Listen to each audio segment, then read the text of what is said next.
Hey, welcome to Catholic Piety on Purpose. I'm your host, Rich Van Kunit, and I'm hopping back on to do a little bit of a check-in. It is day 15 of Exodus 90 for us, and we're in full steam, right? We've been doing cold showers, not eating in between meals, no snacks, no sugary drinks, giving up the screen time and TV and getting off social media. It's been really great, and for a lot of men, it's a lot of challenge for us. And so I wanted to really hop on to kind of remind everybody what we're doing this for, right? And so, I said, I believe to many people how the purpose of aesthetics or the purpose of discipline or purpose of denying yourself things is not inherently spiritual, meaning you could be an athlete and say, I need to eat a certain diet because I'm going to run a marathon. I need to train my body. I need to work out. I got to take certain nutritional steps to get the right amount of protein,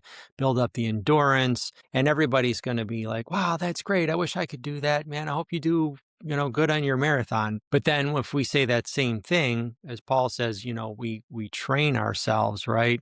That's what asceticism actually means. It's to train, right? So if we say that about our spiritual life and say, oh, I'm, for my love of God or to break habits or sin, I'm going to go ahead and start denying myself all of these different things. People act like you're weird and you're in a cult or something like that, but it's always work that needs to happen in order for you to see any kind of change in your life, any kind of growth, or to achieve any goal in your life. And so our goal of being saints, of enjoying heaven forever, of getting rid of the things that hinder our walk with God and hurt our loved ones, our neighbors, our family, is the highest calling of training that we should put any of these efforts into.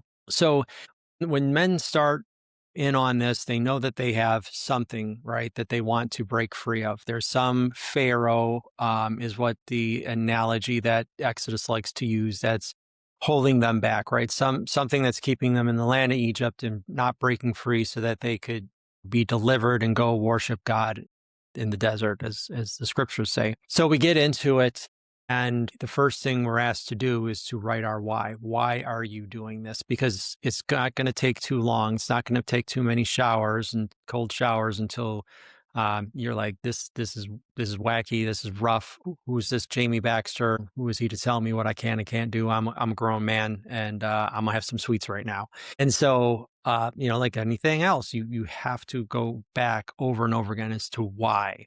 And I think that it's important for a couple reasons, right? Not just because you need to have that blaring reason on why you're going to put yourself through some things, but you have to check in on yourself, daily, weekly, or whatever, as we're doing this, to go, am I getting closer to that why? So what a lot of guys tend to do is they'll see all the disciplines, they'll have the checklist, which the app does, right? And you start checking boxes and you're starting to say, oh, I'm doing great. Maybe you get a little prideful and you're saying, I'm nailing, 95% of these things. I'm doing great. Or you start beating yourself up because you start failing at things and you're not checking those boxes and you get discouraged and you want to let it go and quit. And, everybody will say there's no perfect exodus. No one nails 100% of these things for 90 days. But once again, that's still just focusing on, can I deny myself or can I indulge, right? It's good. It's getting you on the path. It's starting to get you to think about what kind of an idol you've made of yourself, right? If I can't say, Lord, I love you so much, I would like to, as an act of worship, not look at screens for 90 days, to stay off social media for 90 days, right?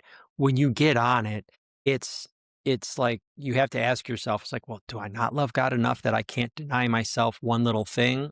Or have I made such an idol of myself that I can't put myself through any kind of suffering in this world for anybody, because it's all about me and my comfort, my joy, and my happiness. And so what I really like to ask the guys in our meetings isn't like what's your count, right? What's your ratio? What's your plus minus rating? No, what I'm asking is, how are the things that you are giving up helping you to achieve your why? right? So when I did, this is my second time, but when I remember when I did it the first time around, we had a habit of just coming home and grabbing a glass of wine and scrolling through social media or watching YouTube all night. And I was not very present for my wife. And so, we start Exodus. I give up the alcohol like you're supposed to. I'm giving up the screens like I'm supposed to. And, all of a sudden it snows in Charlotte. That's very rare. So, my wife goes, let's go take a walk in the snow and check it out and have, some hot cocoa when we get back. And two things happened to me in that moment. One, I was like, my automatic response to being asked to do anything was usually no, because once I start drinking wine, I'm like, you like, I'm type A until I have a glass of wine, and then I'm just like mellow and I'm on the couch and I'm good. You don't have to bother me. I don't need to do anything. You know, don't ask me of anything. I'm fine. So I went to say no, but I was like, wait a minute. I've been having wine. I've still got energy, and it's at night. And then my next thing was like, I can't have sweets. That's one of the Exodus thing. And so at that moment, I had to really check myself and go, well, what is my why? What are we doing this for? And my why at that time was, my wife and my family, to be more present with them, spend more time with them, to not be, checked out because I'm drinking wine or I'm stuck in, screens and stuff like that. And I said, okay, let's do this, because that is what my wife asked of me. That is what achieved my why, to say it meant something to her to spend time with me, to go take that walk, see the beauty of the snow, have a cup of hot cocoa to warm up and everything. And so in that moment, I couldn't check that box off. But in that moment, I achieved everything that this thing is here for, right? Spent time with my family, and in that, I served my neighbor, which is what God says, right? Love God with all your heart, mind, and soul, and love your neighbor as yourself. And I was like, okay, because 90 days come and go. And when you get out of this, you got to ask yourself, okay, well, then where do I go from here? What do I keep doing? And then that's the lessons that you get with the asceticism, right? It's when you're denying yourself these things in order to make room to pray, to read the scriptures, to not be angry over politics and everything that's on X or whatever your brand of social media is, right? You're taking time out, you're getting silent, you're hearing from the Lord, you're spending time with God, you're now having this time to put in more spiritual things into your mind and into your heart, instead of whatever social media or the news or whatever is telling you you're supposed to be focused on. And then that's all just atrocious stuff that's going on in the world and everything. Not to say it doesn't exist and you should act like it doesn't exist, but you don't have to live there. And you see how it's just designed to take away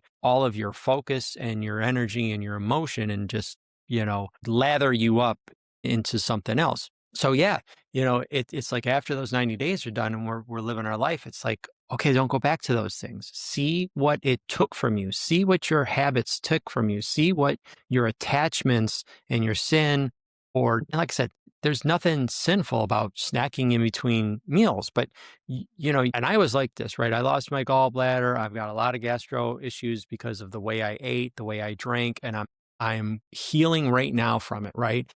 But I would hear from them when I was 240 pounds. It was like, I don't want you to die, daddy. You're eating, like they're just constantly saying your cholesterol's over the roof. This is going to be bad for your heart, right? So you start to hear the people that love you are saying, can you change some of your habits so that we have you around because we love you and we want you to be there, right? And so then you look at these disciplines. It's like no snacking in between meals, no sugar, right? No sweets and stuff.